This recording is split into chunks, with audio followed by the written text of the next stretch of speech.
lagu Lebih dan Berpisah, hero dalam tu dia curang. Itu hero? Dalam Mana boleh hero kalau macam tu? Taklah, maksudnya lead dalam music video tu.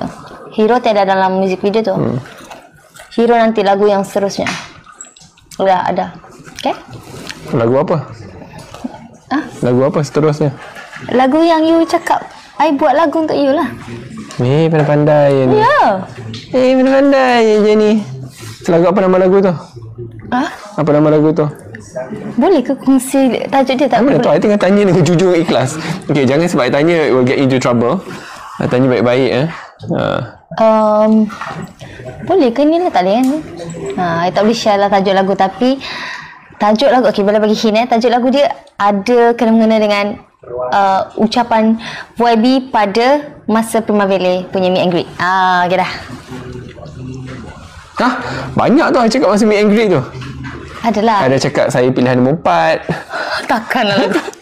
Takkanlah tajuk lagu I pilihan nombor 4.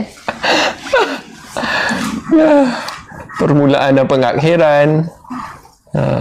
Okay, itu nanti soon insyaAllah. Oh my god, I really can't wait to share that. Sekarang kita fokus dengan Lebih dan Berpisah dulu, okay?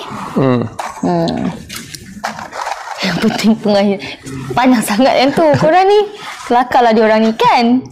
I know right?